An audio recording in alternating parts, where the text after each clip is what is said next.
Hello internet, welcome back sa Pinoy Free Coder Channel at sa lesson natin ngayon, itutuloy lang natin yung ating previous lesson about sa Next.js at Supabase. Sa pagkakataon na to, ang gagamitin naman natin ay yung Supabase database or yung kanilang Postgres service. Ano? So dito sa ating dashboard, magkakaroon tayo dito ng panibagong button or link which is Manage Task. So yung task ay simpleng task lang siya na pwede natin siyang i-assign sa isang specific user. So meron tayo ditong create task which is isang modal. So gagawa ko dito ng second task. This is second task. Tapos pwede kong baguhin yung status from pending to complete. Ano? So pending, tapos yung ating priority, gawin lang natin siyang medium. Tapos pwede natin siyang i-assign dito sa isang drop-down field which is i-display niya kung ano yung mga sino mga user yung naka-register dito sa ating application. So i-create task ko lang siya at automatic magkakaroon na dito ng data. No? At dito sa ating backend, kung titingnan nyo, meron na rin siyang data rito no, sa kanilang database. At meron na rin pang search. Yan, nakapag-search na rin tayo. At meron rin tayong pagination. No? So, unfortunately, wala pa tayong masyadong data kaya hindi pa siya nakapag-paginate. Pero, ayun, yun yung complete na functionality ng ating application. At pwede rin tayong mag-edit. Pwede natin siyang i-edit o kaya pwede rin natin siyang i-delete. Okay, so kung ready na kayo matutunan nito, simulan na natin. Okay, so balikan natin itong ating source code. Ito lang naman yung source code na ginamit natin dun sa ating last tutorial. So kung hindi nyo pa napapanood yun guys, nare-recommend ko na panoorin nyo muna bago kayo pumunta rito. No? Kasi yung ilang mga components dito, hindi ko na siya itatakel. Okay, so dito guys sa ating root folder, either gumawa kayo guys ng isang file. No? Siguro gawa tayo ng Supabase migration .sql. At dito natin ilalagay yung ating gagawing table, saka yung mga triggers, saka policy.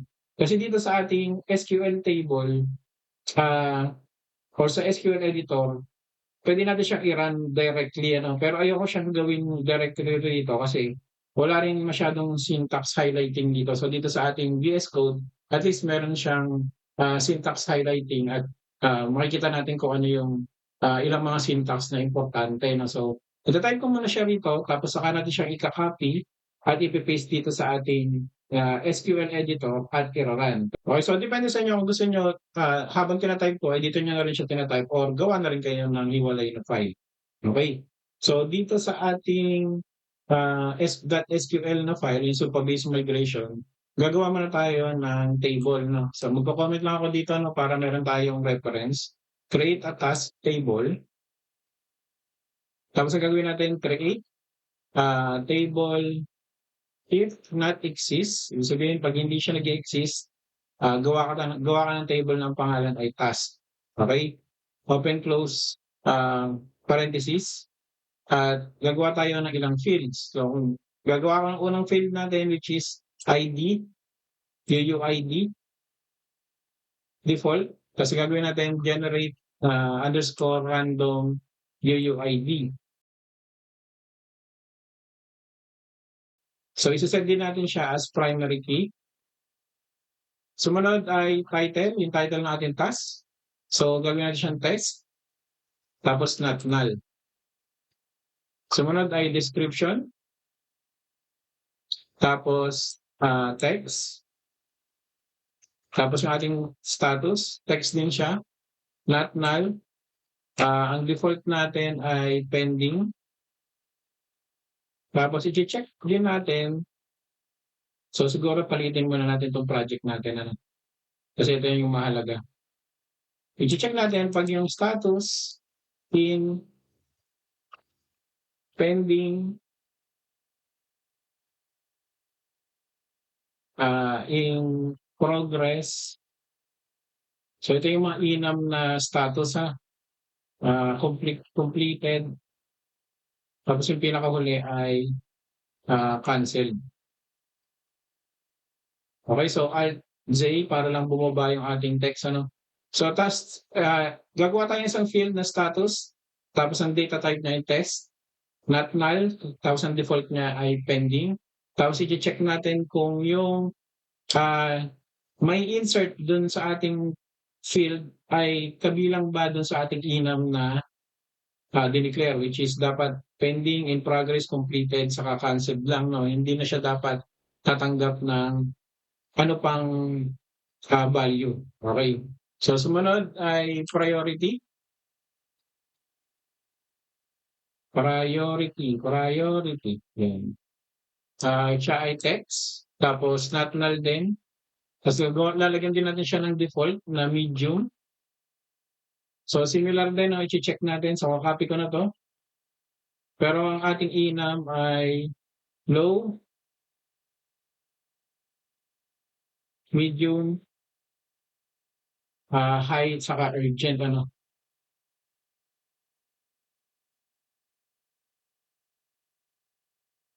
Okey, susunod naman natin yung assign to, kung kanino naka-assign. So yan ay UUID, tapos ire-reference natin, sa auth, so kukulang ng S, yan references sa auth users, kasi mayroon na rin siyang access dun sa ating authentication na, table ano, dun sa mga list of users natin. Tapos on, delete, cascade. Okay, so yung on delete cascade, ibig sabihin 'pag na-delete yung user 'no, dun sa ating authentication table, ika-cascade niya yung, task na naka-assign sa kanya, made-delete na rin. Okay, para wala tayong masyadong floating na data. Okay, created at, so timestamp with time zone, and time zone default now. Okay, so gano'n din yung updated at, kung kailan na-update, so ika-copy ko na lang siya. Okay, so ayan yung ating table ano. So sumunod naman yung mga index natin, create index, for query performance ano. Okay, so meron akong tutorial guys sa SQL 'no, natakal ko naman 'tong mga 'to. Kung hindi niyo pa nakapanood yun guys, nire-recommend ko rin na aral din kayo ng SQL. Pero yun, yun lang din naman yung ginagawa ko rito ano. So create tayo ng index, if not exist, IDX task, created by on task, created by. So mga index na 'no, so ko-copy ko lang siya ng dalawang beses pa. Okay, so ito naman ay assigned to,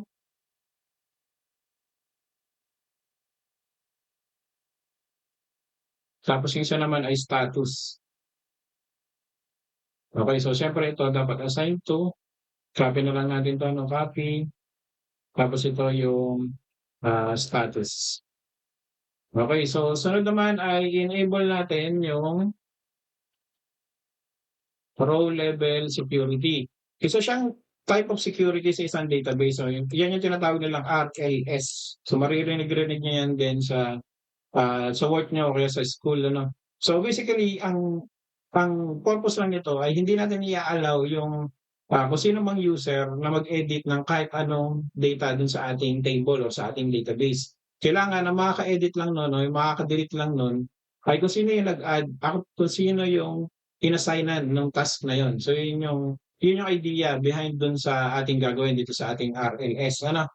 Okay, so gagawa tayo ng alter table, tapos task, enable row level security. Okay, so yan. Okay, so ito pala kailangan ng open ay ng closing tags ano. Tapos ito rin ang kailangan ng comma kasi mag-error yan mamaya. Okay, so gagawa na tayo ng ating mga policy na. So yung unang policy natin gagawin ay, allow natin yung shared task na ma-view ng lahat ng user ano. So unang policy natin ay users can, view all tasks. So ito yung shared task ano. So ipapa-view pa rin naman natin siya pero hindi natin siya i-edit, papa-edit sa kung sino man ano. So create policy, Puwede naman tayo ditong mag-ano, mag-new line pero mamaya na, can view all tasks. So yun yung pangalan ng ating policy tapos on, so nag-tab ako ha, tab, tapos on task, enter, for select, enter using true. Yan, para 'pag yan ay naka-assign sa isang, database, lahat naman ng ating data sa task ay makikita ng ating mga users. Susunod na policy yung pagke-create. So users can create task. So create policy, ang pangalan nito ay users can create task, tab on task. So for insert, we check. So dapat yung current na naka-authenticate na user, UID niya 'no, ay dapat equal dun sa created by. Okay? Sunod na policy, policy users can update task. So they created saka or are assigned to them.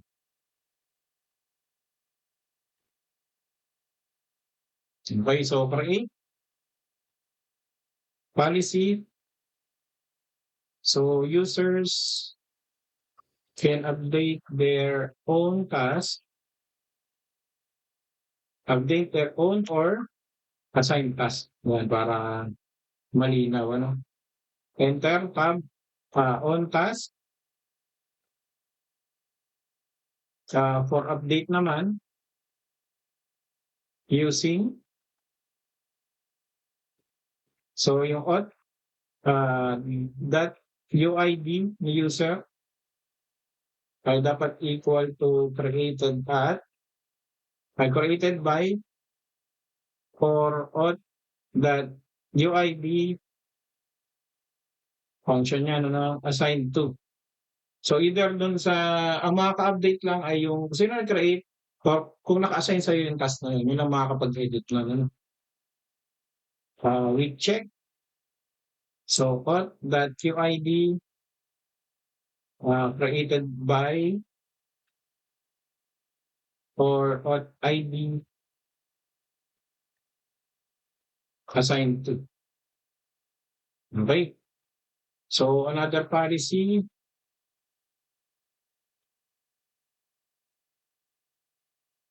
only creators can delete tasks. Okay, so create policy, only creators can delete tasks. Okay, so sino lang gumawa ng task, yan lang ang makakapag-delete. For delete, using auth.uid equals created by. Okay. So yan na, no? So gagawa naman tayo guys ng ilang mga functions. Okay, so itong function na gagawin natin ay para dun sa updated at na timestamp. Kasi ang gagawin natin, so function to update updated at timestamp. Okay, so siguro sa mga nakasanayan nyo, minsan gagawa tayo ng function mismo dun sa edit form, ano. So pag may nag-i-edit, ina-update lang natin siya kung ano yung current timestamp na yun sa ating server side, ano. So gagawin ko guys ay hindi na ako magke-create ng ganong function sa ating updated form. Ang mangyayari guys ay gagawa tayo ng trigger kasama nitong function na 'to 'pag nakita niya na na-update yung ating row, yung ating data, ang gagawin niya i-update niya yung ating updated ng current timestamp ngayon 'no, yung default now. Para hindi na natin pahihirapan yung sarili natin. Basta nalaman ni Postrego nung ating database na, "Uy, na-update si row," kailangan mo i-update yung timestamp kasi nagalaw yung data. So yun yung logic ng ating function 'no. So create on replace function. So tatawagin natin ay updated at column. So return trigger as $.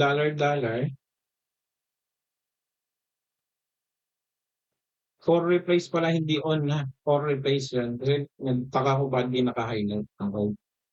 So begin, tab, hindi tab, no? So dapat dito lang siya sa mid-G.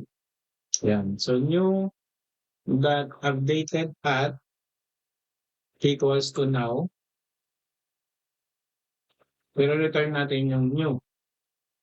Okay? Tapos end function. Tapos i-set lang natin yung ating $sign na language, PL, PG, SQL o PostgreSQL. SQL. Ano? PL, PG, SQL. Okay.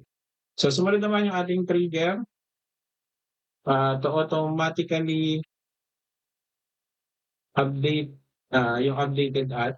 Okay, so sa nabanggit ko ano. So create trigger update task underscore task updated at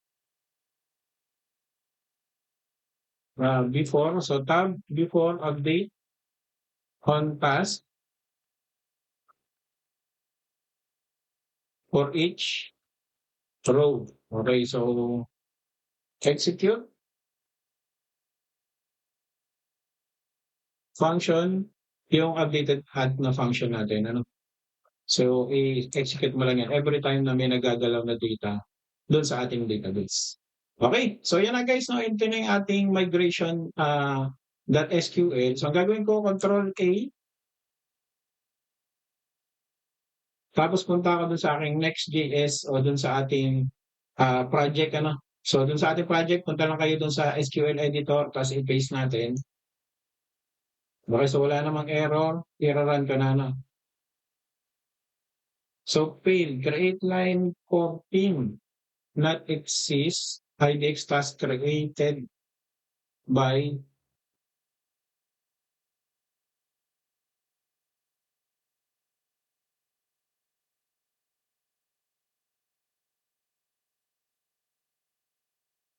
okay. So, kailangan ng closing dito. Sorry guys, so yung sinasabi ko, kailangan may closing. Kailangan din may closing din to. No? Ano ko lang ha. So, sanay na ako sa JavaScript na automatically pag-save, nilalagay niya ng closing. So, close. Ito yung now, close din yan. Ito close din. Hindi. Kasama dun sa close. So, ito close.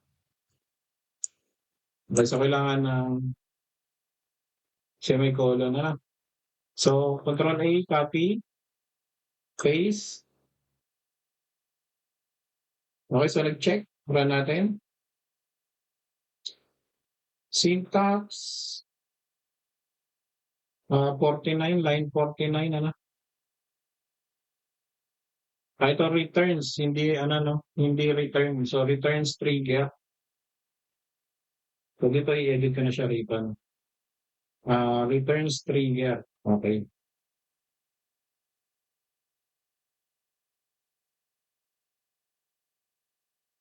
Created by, ang daming error. So, column, anong column to? Created by does not exist. So, yun, wala tayong created by. Sorry guys, nakakalimutan ko na. So, dito sa pagkatapos ng assign to, created by, UUID, not null, tapos references, users ID, on delete, cascade din natin yan. Ano? Okay. So, copy ko lang to.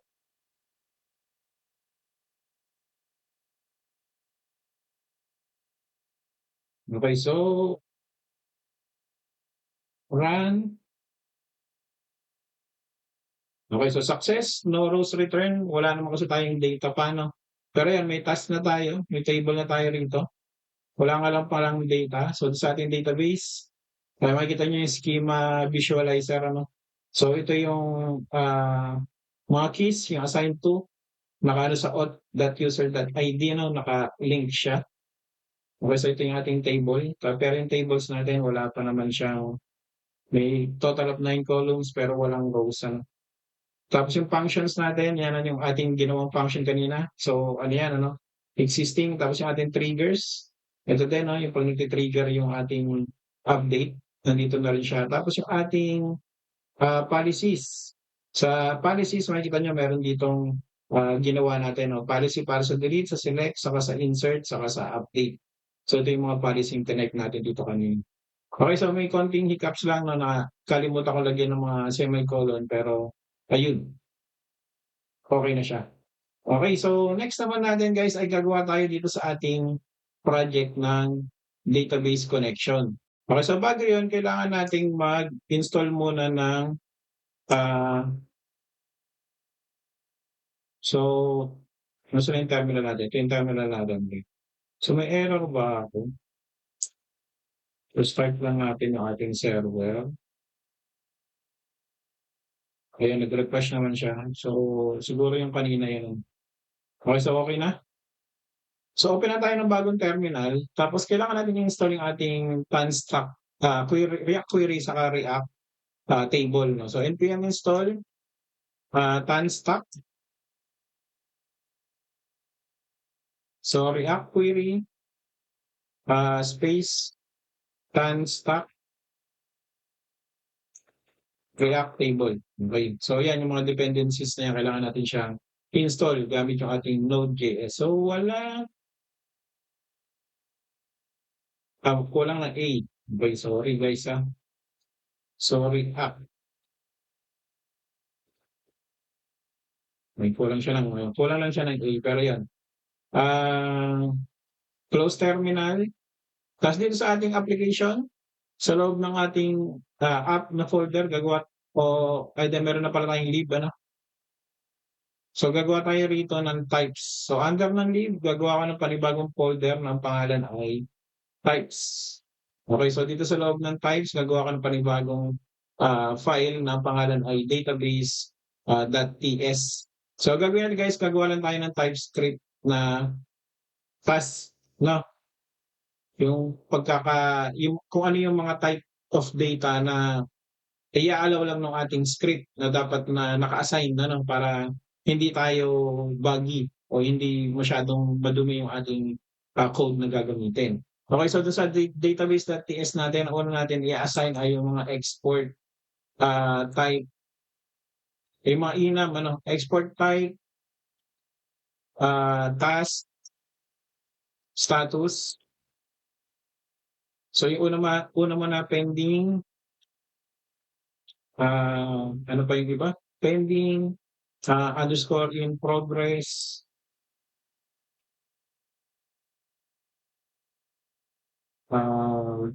completed, tapos cancel, gano'n. Okay, so sumunod, another export type. Yung task priority naman, ano? Priority. Okay, so ito dapat sa multi lang. So ito naman ay medium, ay dahil low muna tayo, low. Yung default kasi natin medium, ano? Medium, high, tapos yung urgent. Okay, so yun lang yung mga task status sa task priority natin na data na i-accept niya. No? Okay, so export interface. Yung task, singular lang ano. So yung ID natin, syempre yan ay string. Title, string din. Description, string din. Status, string, task na yan, task status. So, ang status natin, tatanggapin lang yan, yung pinasign lang natin na enums, ano. Tapos, priority. task priority, tapos assign to, string or null. Okay, so ano yung may assign to ba tayo dun sa ano natin? Double check 'no, baka mamaya iba yung ayun assign to. Okay, so assign to null tapos created, by string tapos, created at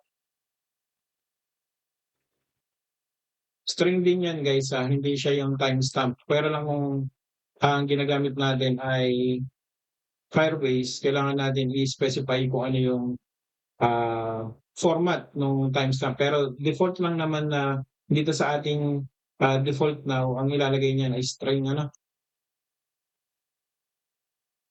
So export interface.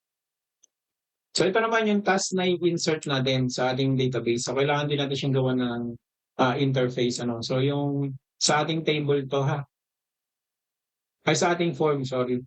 So description, ito ay magiging optional lang yung ating description, string or null.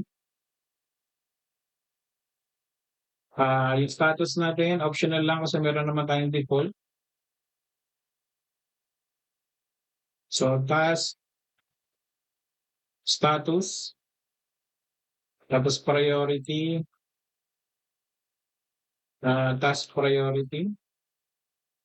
So itong priority, optional na lang din natin ano, kasi meron naman tayong default sa database ano.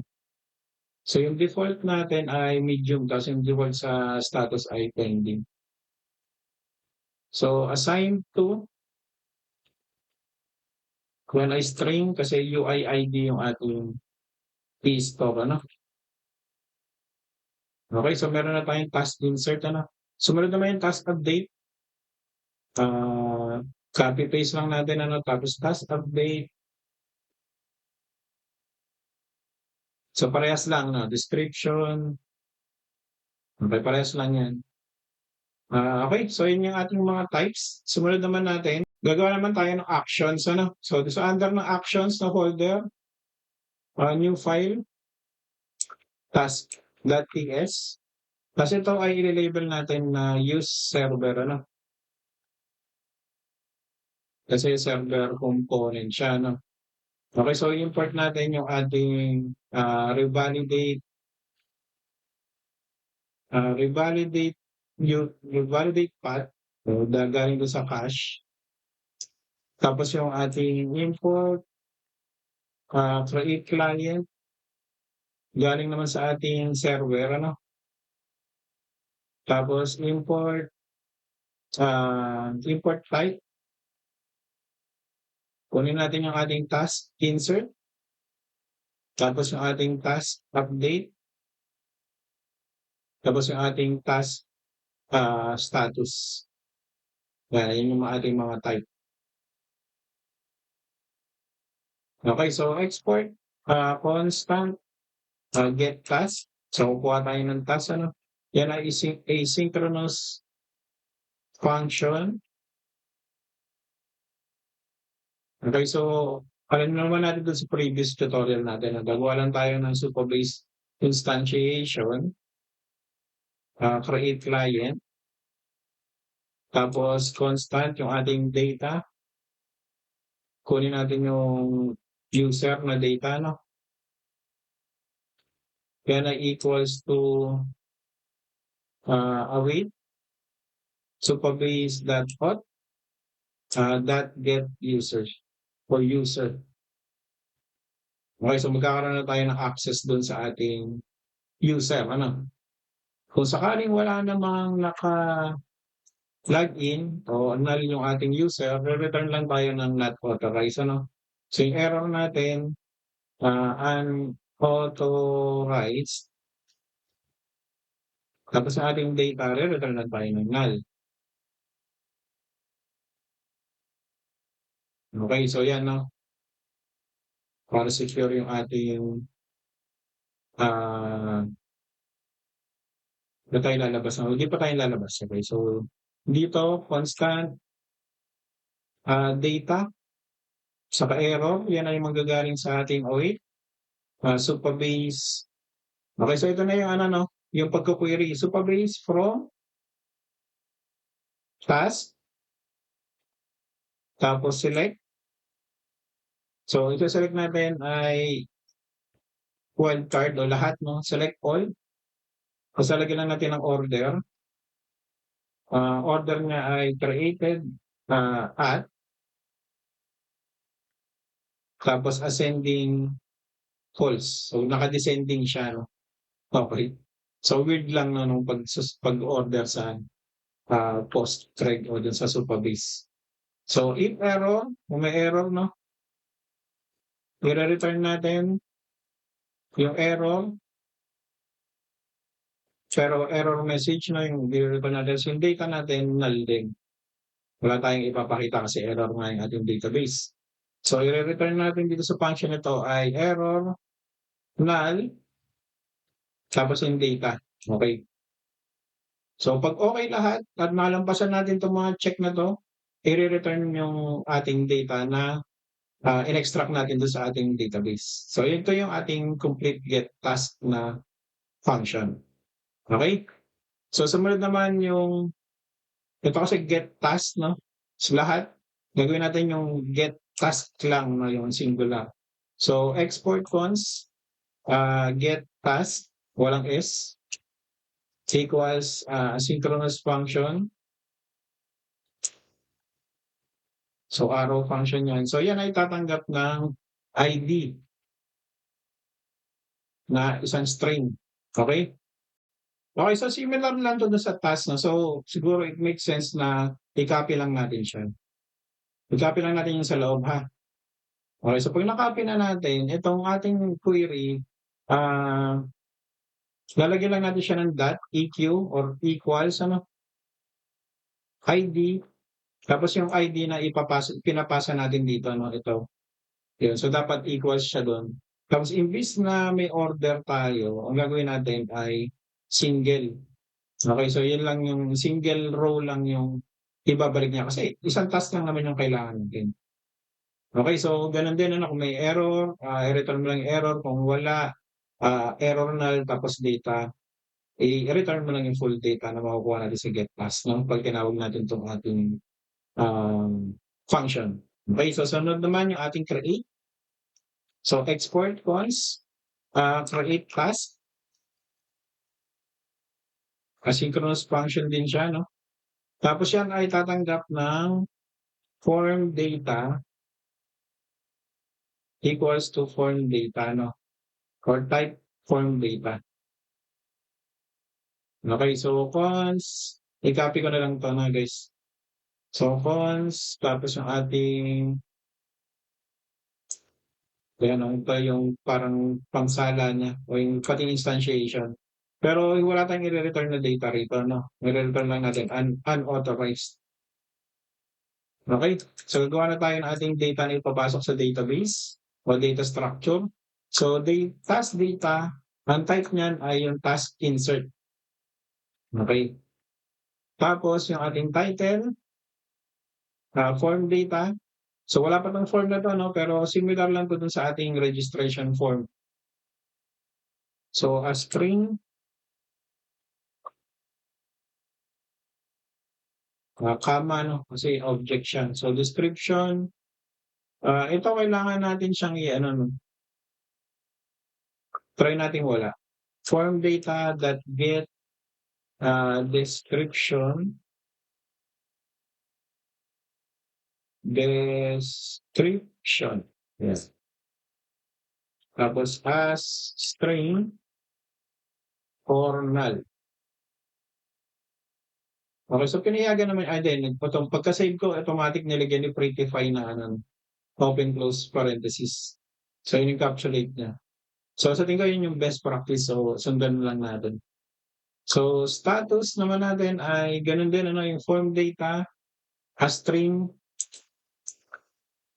pero ito ay status. Tapos nag-e-error siya kasi ang yung sa status natin hindi string 'no, ang kailangan ay yung task status. So as, task status. para hindi siya mag-error. Tapos kung wala naman na supply, ang ating default ay pending. Okay, so similar din sa ating priority. Sa ating priority, copy ko lang 'to nasa taas, ano? Tapos siyempre ito ay get priority kasi ito ay task priority. Tapos ang ating default ay medium.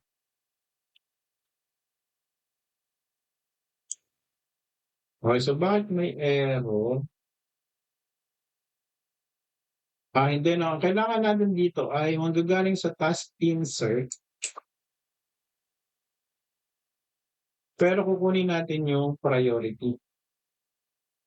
Okay, so yun yung ano, no? Kasi yung task insert natin ay ano, kailangan natin i-access yung index ano. Kasi yung type assertion ay ginagamitan ng ano, index access type ano. Kaya dapat ganito na parang kinukuha natin yung index ng priority dun sa task insert. Pag wala naman siya nakuha, ang ating default ay medium. Okay, so yung assign to form dot get assign to a string or null. Okay, so yun yung ating task data. So ang gagawin naman natin konting filtering ano, if yung ating pinapasa na task data walang title kaya siya not title, or yung task that title natin tanggalin natin yung white space equals to empty, magre-return lang tayo ng error. So yung error natin isang string title is required.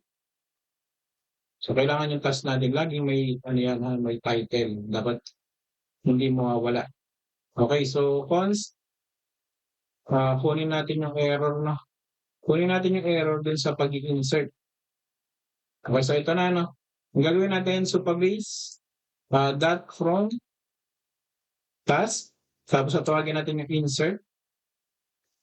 So yung insert na yan tatanggap ng object. So yung ating object na kukunin ay i-spread lang natin yung cast data, tapos yung created at o created by, isusupply natin yung user.id. Okay? So yung error na yan ay declare but not be so. Okay lang yan sa VS Code yan. So gagawin natin ay if error return isang object na error.message. Okay, so bakit error pa rin siya?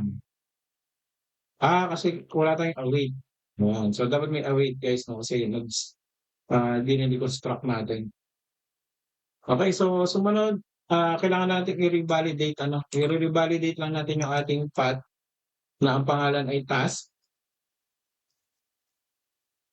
I-validate lang natin yan tapos error natin ay null. Yan. So pag lahat ay okay at walang error, magre-return lang tayo ng error na ano, ibig sabihin success yung ating pag-i-insert. Okay? Okay, so next naman natin yung ating update. So export constant update task equals asynchronous function o arrow function. So ito ay tatanggap ng ID na string saka ng form data. Na ang type niya ay form data. Okay, so copy ko lang to no yung instantiation sa taas. Yung kailangan may naka-login. Okay, so dapat may naka-login bago natin execute itong ating function ano. Okay, so nakapag-supply naman na tayo ng data dito, ng form data dito. So ang gagawin natin, correcta na natin siyang yung data natin equals dun sa ating task. Tapos yung ating error ay fetch error yan ay equals to await supabase that from task. Tapos tatawagin natin yung ating select created by or assigned to, no? Yan. So select created by assigned to equals to that equals to ID tapos dapat yung ating single na function. Yun lang yung i-return niya. Okay, so if fetch error or walang laman na task, return lang tayo ng error na task not found. Okay, so sumunod ay i-check natin const can edit. So task that created by equals user that ID or task that assigned to equals user that ID. So if can edit, if cannot not edit, return din tayo ng error. You do not have permission to edit this task. Okay? So constant update data, task update equals to an empty object, so parang nag-instantiation lang tayo. Okay, so bago tayo magpatuloy siguro i-explain ko lang na mabilis to ng ginawa natin. So ginawa natin yung instantiation ng Supabase, pati connect natin yung user kung naka-authenticate ba siya o hindi, unauthorized yung ilalabas na error. Tapos nag-fetch tayo, ginawa natin, sinelect natin, hindi natin tinawag yung lahat, hindi natin tinawag yung, pwede naman yung ganito, yung star o yung select all, pwedeng ganyan. Pero para makatipid, kukunin lang natin yung created by sa assigned to kasi yun lang yung kailangan natin sa ating pagko-compare. So based dun sa ID na pinasa natin dito sa ating update na function. Tapos kung may error at kung wala naman task, yun ang ating ilalabas na task not found. Kasi gagawin natin, i-check natin kung pwede ba natin siyang i-edit. So yung task ba, kasi equals to task, di ba? Ito. So yung task ba ay equals dun sa naka-login na user? Or yung task ba na assigned to o created by ay assigned equals dun sa user ID, yun na naka-login. So kung lahat yan ay true, pwede tayo mag-edit. Pag hindi naman, kaya not, no? Pag hindi siya true, ang mangyayari, you do not have permission to edit this task. Okay, so balik na tayo rito, no? So constant title equals to form dot get. So kunin natin yung form, sa loob ng form sa front end, yung title na field, Okay, so if title, ibig sabihin kung may laman yung field na yon, i-update natin yung title equals to title. So kaya natin nilagyan ng if statement, kasi kailangan na siyang lagyan. For example, ang sumunod nating in-update ay description or status. Pag walang if statement at hindi natin in-assign yung current title, i-update niyo yan as empty string or null. So magiging blanco siya kahit na ang ginawa niyo lang, in-update niyo lang yung pending status to ongoing. Yung mga title sa ibang field, magkakaroon siya ng null value, magiging empty siya. So magiging bug yun. So kailangan natin siyang lagyan ng ganito. Okay, so sana malinaw, So sumunod, description, form data, get, description, string, Tapos ito, update data, description or null. Ito naman kasi guys, optional naman yung description natin. Kaya hindi na natin siya kailangan lagyan ng ganun. Ano?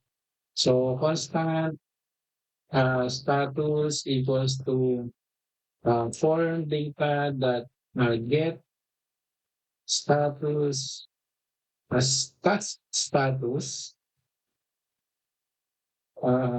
if status exists or true siya ng tinatawag na true status. Okay, so ganun din sa copy ko na lang 'to 'no, kasi para mabilis. So control D, highlight, control D, control D, control D, control D, control D. Gagawin natin siyang priority. Okay. So ito, nagkaroon ng error. Yan, priority update. If priority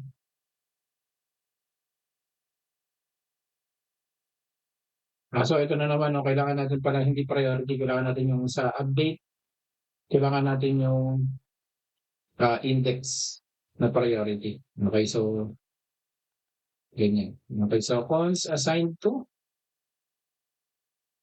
equals to form data that get, assigned underscore to a string, update head that assigned to or null. Kasi puwede na naman natin siyang gawing unassigned ano. Tapos constant error, kukunin naman natin siya dun sa await. Ito na ano, i-update na natin siya. Supabase, dot from,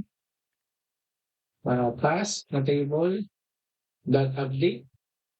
Isusupply natin yung ating update data. That equals, so dapat ID, yung pinapasa natin ID. Okay, so if error, ang error naman, return lang natin yung kung ano mang error yan, ano? Error dot message. Tapos re-validate lang natin. Revalidate path, ating task, tapos return natin yung error, null. Okay, so kung lahat ng checking ay lampas, okay na yun. So meron tayong error dito.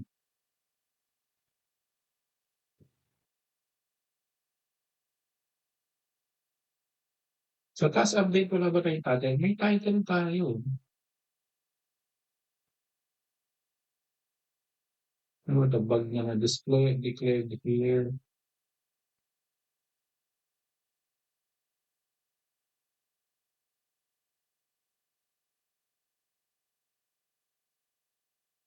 Ito naman yung task update niya.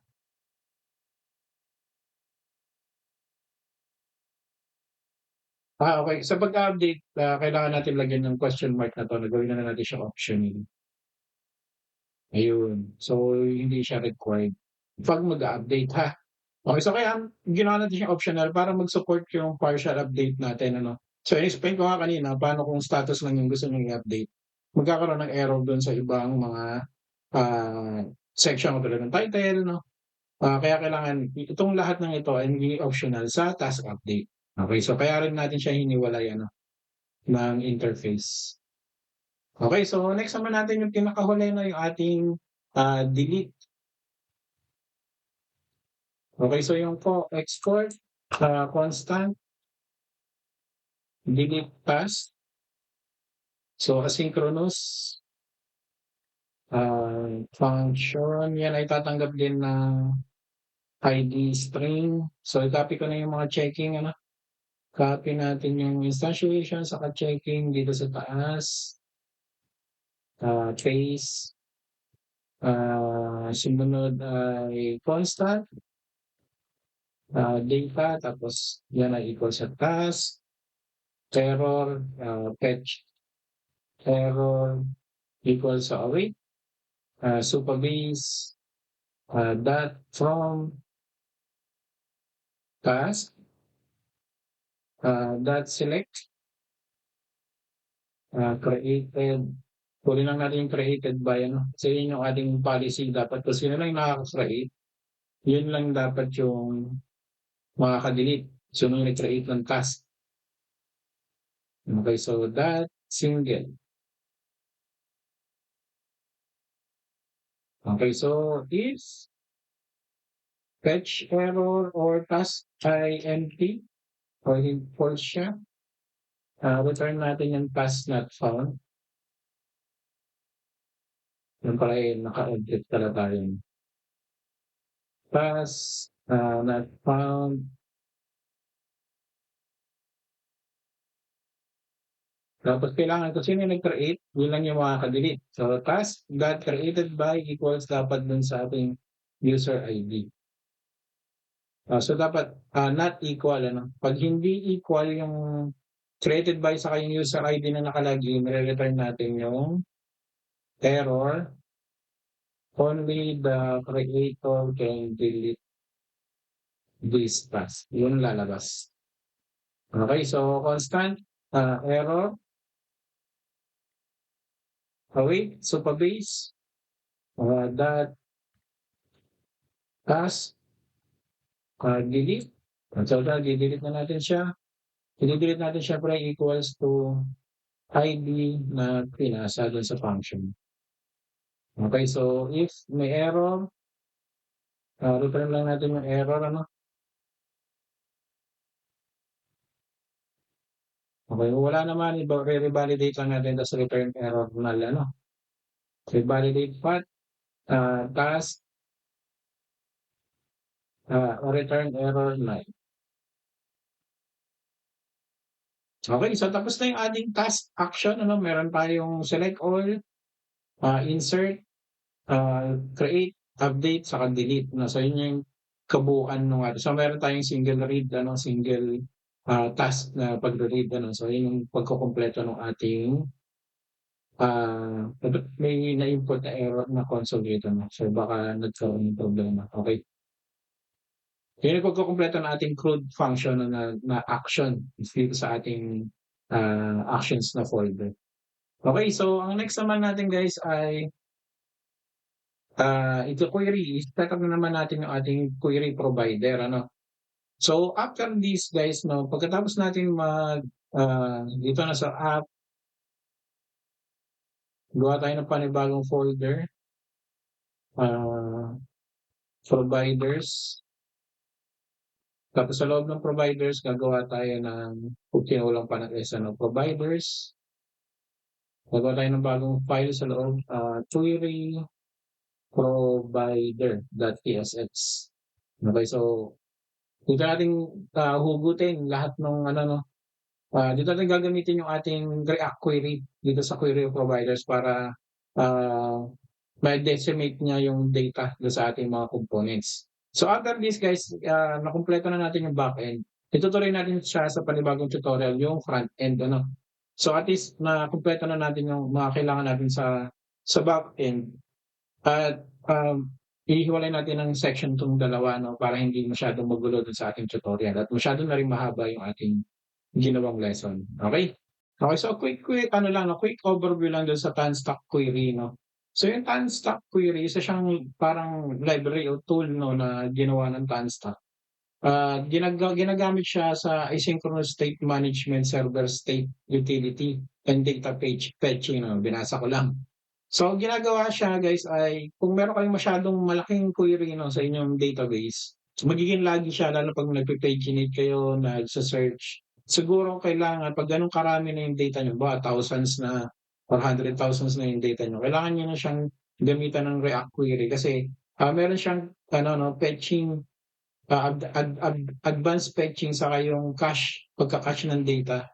So meron kasi pagkakataon na sumilip lang si user, no, dun sa inyong table tapos umalis na dun sa inyong page tapos bumalik, ang gagawin ng inyong application kung hindi kayo React query, i-re-query niya ulit yun doon sa inyong database. So yun dun papasok yung tool na 'to kasi puwede niyang i-cache na lang yung data para hindi niya na i-overload yung inyong database. Okay, so sana malinaw kung ano yung use ng ating React query, ha. Okay, so very common na 'to ngayon guys na marami ng gumagamit nito. So yan ay use client, tapos i-import lang natin yung mga library na yan, yung query client galing sa React query, tapos yung ating query client provider, ito sa baba. Yan, so kailangan natin siyang i-import. Tapos siyempre import natin yung ating, use state galing sa ating React. Okay, so sumunod naman yung export natin yung constant query provider o query provider, okay. So siya ay tatanggap ng, children, kung tama ang spelling ko, children, okay. Yan ay tatanggap ng children na ang kanyang type ay children equals to React node. Okay. Okay, so parang ano 'no, i-encapsulate niya yung isang component, parang yung query provider natin, kung kayo ay pamilyar dun sa context 'no, sa mga Redux, parang gano'n din siya 'no, parang i-encapsulate niya yung component na yun at yung component na yun magkakaroon na ng access dun sa data na naka-hash ni, Tanstack query or ng React query. Okay, so sana ay make sense ano. Okay, so magkakaroon din tayo ng constant, query client pero maliit lang na queue. Yan ay use state, ha. Okay, use state tapos sa loob ng use state, siya dapat isang void. Okay, so new query client, default options. Okay, so yung queries natin ay stale time. Magre-refresh yung data natin ng every 1 minute ano. So 60 times 1,000 equals to 1 minute ano. Tapos yung ating refetching window focus, refetching yan lumabas na yung on focus pala 'no. Refetching on window focus, yan tama, false. False natin siya. So, hindi siya magre-refetch 'pag nagpalit ng window focus yung inyong application ano, parang 'pag lumipat lang ng tab, hindi na magre-refetch nun, okey 'no? Pero puwede niyo siyang i-set ng true 'pag, lumipat ng tab o magre-refetch siya. So, nasa sa inyo na yan kung gusto niyong i-set siya ng true. Tapos ito ay magre-return ng query provider. Okay, so sa loob ng query provider nandun 'no, i-encapsulate natin yung children kung ano man yung gusto nating component na ilagay dun sa loob. Tapos yung ating query, provider kailangan niya ng client ano, so yung client natin ay dun natin ipapasok yung ating query client na nandito. Okay, so may error siya kasi type void, okey. So hindi pala 'to dapat naka-encapsulate sa curly braces ano. Tanggalin natin 'to saka ito.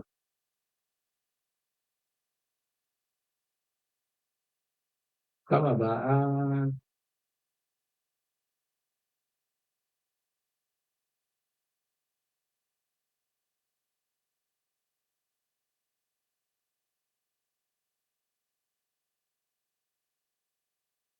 Okay, so dapat di pala siya naka-encapsulate sa loob ng object. Kailangan, rectang naka-void siya ng naka-function, okey?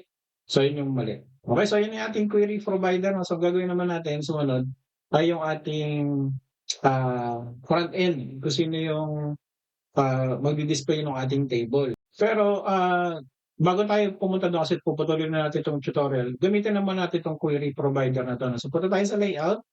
So imo-modify natin 'tong ating, ah, base HTML 'no. So ito na itong children ano 'to nakikita niyo. So itong children ika-cut ko siya, Control X. So tatawagin natin yung ating query provider, galing do'n sa ating provider ano, tapos ipe-paste ko yung ating children. Okey, so ito yung kabuuan ng ating app. Magkakaroon na siya ng access dun sa naka-cache o naka-query ni React query o yung Transtack query natin. Okay guys, dito ko na puputulin itong lesson na 'to 'no, at kung nagustuhan niyo itong lesson na 'to at marami kayong natutunan at hindi pa kayo subscriber, please consider subscribing, i-hit niyo yung bell button para updated kayo sa susunod na lesson dito sa Pinoy Free Coder Channel. Again guys, maraming salamat sa panonood at kita-kita tayo sa next tutorial.